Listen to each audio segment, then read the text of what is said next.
Ni Paul Rusesabagina wari warakatiwe n'inkiko z'igihugu cy'u Rwanda.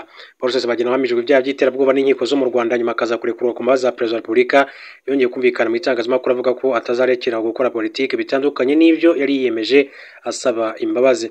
Rusesabagina wayoboye impuzamashyaka ya MSD-FRN yari ifite umutwe w'inyeshyamba wa FRN yagaragaye kuri YouTube avuga ko agiye gukomeza ibikorwa byo guhungabanya umutekano w'u Rwanda. Uyu mugabo ubwo yari kurwaga muri Werurwe 2023 yasezeranye ko atazongera gusubira muri politike n'ibikorwa bigamije guhungabanya umutekano w'u Rwanda. Ntabwo Rusesabagina kandi yigeze arinda isezerano rye, ndetse na Leta Zunze Ubumwe za Amerika abarizwamo ntizigeze zimubuza gukora ibinyuranyije n'ibyo yiyemeje. Kuki Rusesabagina rero yakomeje kurenga ku byo yemeye, kuki Amerika kandi ikomeje kumuramyaho nyamara kandi ibikorwa bye ingaruka byagize yarazibonye. Reka rero turebere hamwe mu by'ukuri ibyo bakomeza kugenda bavuga kuri Paul Rusesabagina. Ikindi nakubwira nuko muri 2025 uyu Paul Rusesabagina wafungiye ibyaha by'iterabwoba kugeza ahawe imbabazi na Perezida wa Repubulika Paul Kagame muri Werurwe 2023 yongeye kwinyuramo atangaza ibinyoma ku Rwanda nk'uko asanzwe abikora. Kuva Rusesabagina yafungurwa agasubira muri Leta Zunze Ubumwe za Amerika yakunze kumvikana atangaza amakuru y'ibinyoma ku Rwanda, aho yavugaga ko uburenganzira bw'ikiremwamuntu butubahirizwa kandi ko abanyarwanda bashonje. N'amakuru anyomozwa na raporo zitandukanye zigaragaza imiterere y'ubukungu bw'u Rwanda n'imibereho y'abanyarwanda, zirimo izasohowe n'inzego z'igihugu n'inzego mpuzamahanga nka Banki y'Isi, Banki Nyafurika Itsura Amajyambere n'Ikigega Mpuzamahanga cy'Imari. Banki y'Isi iti ubukungu bw'u Rwanda bwakomeje kwiyongera mu gice cya mbere cya 2024 nyuma yo kuzamuka ku rugero rw'8.2% muri 2023.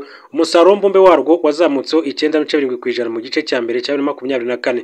Iyi banki yakomeje igira iti byitezwe ko umusaruro mbumbe warwo uzakomeza kuzamuka ugere kuri 7.7% muri 2025-2026, bigizwemo uruhare n'izahuka ry'ubukungu by'ubukerarugendo mpuzamahanga, imishinga mishya n'ubwubatsi n'ibikorwa by'inganda.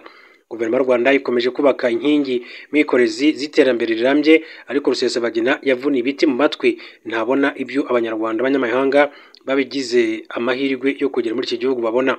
Mu butumwa busoza mwaka wa 2024 Rusesabagina yavuze ko abanyarwanda bo mu cyaro bashonje kuko ngo hari abapfa bishwe n'inzara, mu gihe abo mu mijyi bo babaho neza.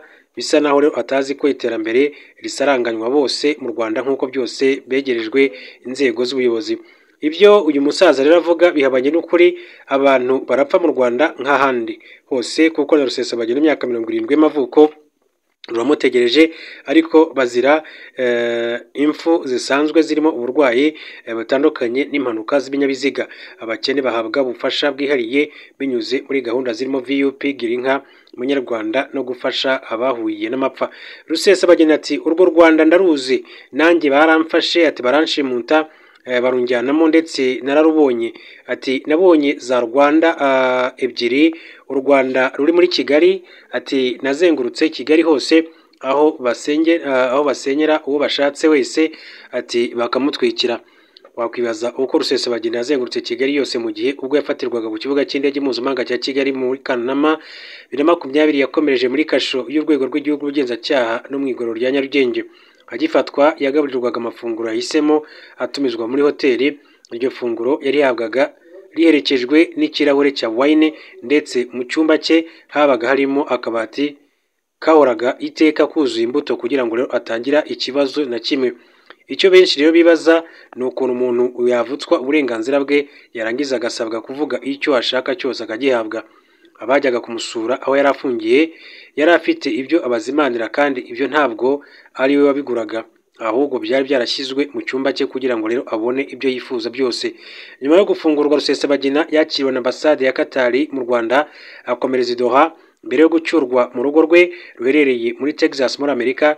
Ikibazwa ni uburyo Rusesabagina yaba yaratembereye i Kigali. FRN ya Rusesabagina yagabye ibitero mu ntara y'Amajyepfo mu matariki atandukanye. Ku itariki ya 3 Kamena, 19 Kamena, 11 Nyakanga, 13 Nyakanga ndetse na 15 Ugushyingo 2018 byahitanye inzirakarengane, imitungo y'abaturage igasahurwa, abandi bagafatwa bugwate n'ibindi. Nko ku itariki ya 15 Ukuboza 18 ubwo abarwanyi b'uyu mutwe bishe abaturage 6, abandi 19 barakomereka. Icyo gihe mu bapfuye harimo Mutesi Diane, Niwenshuti Isaac, Atete Sina Ornera, Mukabahizi Hilary, Samuel Ntiziryayo, ndetse na Niyomugabo Janine, abo bose bakaba rero baraguye mu gitero bagabweho na FRN ya Paul Rusesabagina. Mu yandi, Kayumba Nyamwasa ati aherutse Kinshasa muri uku kwezi kwa Nzeri 2024 aho yahuye n'abayobozi b'umutwe wa FDLR mu bikorwa biri mu mugambi mugari wa Perezida Felix Tshisekedi wa RDC cyo guhungabanya umutekano w'u Rwanda. Amakuru yizewe agera ku itangazamakuru icyo gihe yavuga ko Muniziri Kayumba yakoreye urugendo i Kinshasa muri RDC ahura n'abayobozi batandukanye b'umutwe wa FDLR nyuma y'uko hari hashize igihe Perezida Tshisekedi atangaje mu buryo bweruye ko yiteguye kwiyunga n'uwo ari we wese wagira uruhare mu guhirika ubutegetsi bw'u Rwanda. Bwana Kayumba Nyamwasa washinze Rwanda National Congress RNC ni wagize uruhare mu gushinga ihuriro rya P5 rigizwe n'imitwe y'iterabwoba bigamije guhungabanya umutekano w'u Rwanda. Iri huriro ryahozemo imitwe irimo nka Mahoro PC, RNC ya Bwana Kayumba Nyamwasa, FDI Inkingi, Madame Ingabire Victoire na PS Mberakuri, igice cya Maître Bernard Ntaganda na PDP Manzi. Gusa kuva ryashingwa ryagera ricikamo ibice kubera ibibazo binyuranye. Umutwe w'iterabwoba wa Rudurunana wagabye igitero Musanze 2019 kigahitana inzirakarengane z'abaturage 14 warushamikiye kuri iri huriro. Amakuru yizewe avuga ko hashize igihe Bwana Kayumba Nyamwasa afitanye imikoranire ya hafi na Africa Theoneste Misago ushinzwe ibikorwa bya FDLR mu gice cya Afrika y'Amajyepfo na Alphonse Munyarugendo ubarizwa muri Mozambique. Muri iyo mikoranire na FDLR, Kayumba Nyamwasa afashwa bya hafi na Etienne Mutabazi nawe wahoze mu ngabo za Habyarimana. Mutabazi yigeze kandi kuba umuvugizi wa RNC muri 2019. Bwana Mutabazi yanabaye muri komisiyo y'amategeko y'imyitwarire mboneramufura mu mutwe wa RNC, ndetse muri 2022 yigeze kumvikana avuga ko FDLR atari ikibazo ku gihugu cy'u Rwanda. Bivugwa kandi ko umunsi ku wundi Bwana Kayumba Nyamwasa avugana na Major Gaston Yamuremye uzwi nka Victoire Byiringiro uyoboye umutwe wa FDLR muri iki gihe. Muri gahunda nshya ya Bwana Kayumba Nyamwasa, Misago ashinzwe guhuza ibikorwa byose bya FDLR ndetse n'ugira uruhare runini mu bukangurambaga bwo gushaka abajya muri uyu mutwe n'ubwo gukusanya imisanzu. Munyarugendo ukora ubucuruzi muri Mozambique ni umugabo winjiye mu gisirikare cya Habyarimana mu mwaka wa 1989. Kimwe n'abandi barwanya ubuyobozi bw'u Rwanda abarizwa mu mutwe w'iterabwoba FDLR. Azwi ku izina rya Kwita Monaco Dollar, avuka mu yahoze ari Komine Satinski mu ntara y'Uburengerazuba. Avindimwe na Colonel Anatole Nsengiyumva wahamijwe ibyaha bya jenoside mu mwaka wa 1994. Munyarugendo yari ashinzwe ikoreshwa ry'intwaro nini mu kigo cya gisirikare cya Kanombe. Yanabaye mu gisirikare cya Repubulika ya Demokarasi ya Congo FARDC ashinzwe ibikorwa bya gisirikare mu gace ka Pweto. Urugendo rwa Kayumba Nyamwasa Kinshasa rushimangira umugambi mugari wa Perezida Felix Tshisekedi wo guhungabanya umutekano w'u Rwanda nk'uko yigeze kubitangaza ubwe. Mu Kuboza 2022 Tshisekedi yagize ati abanyarwanda n'abavandimwe bacu ahubwo bakeneye ubufasha bwacu kuko baraboshywe, bakeneye ubufasha bwacu ngo tubabohore. N'abavandimwe bakeneye ko dushyira hamwe tukabakiza abayobozi babasubiza inyuma. Kuva icyo gihe yarushijeho gukaza imikoranire n'abatavuga rumwe n'ubuyobozi bw'u Rwanda, ahera kuguha intebe umutwe wa FDLR, akomereza ku bandi bahunze igihugu nka Eugene Richard Gasana. Yemeranyije na Gasana ko aba umuhuzabikorwa w'abantu bari muri gahunda zigamije guhuza imbaraga no kunga ubumwe mu mugambi wo kurwanya ubutegetsi bw'u Rwanda. Si ibyo gusa kuko hashize iminsi mike yagiye hanze inyandiko ku itariki 26 Nyakanga 2024 yashyizweho umukono umuyobozi w'ibiro bya Perezida Felix Tshisekedi Anthony Kinzo Kamore, igaragaza ko leta ya Kinshasa imaze igihe mu biganiro na guverinoma ya Niger kugira ngo yohereze mu Rwanda muri RDC abanyarwanda bagera kuri 6. Abo ni abakurikiranwaga n'urukiko mpuzamahanga mpanabyaha rwa Arusha rwashyiriweho u Rwanda ICTR. Bamwe muri bo bafunguwe nyuma yo kurangiza igifungo bakatiwe ubwo bamywaga uruhare muri jenoside yakorewe Abatutsi mu mwaka wa 1994 n'abagizwe abere.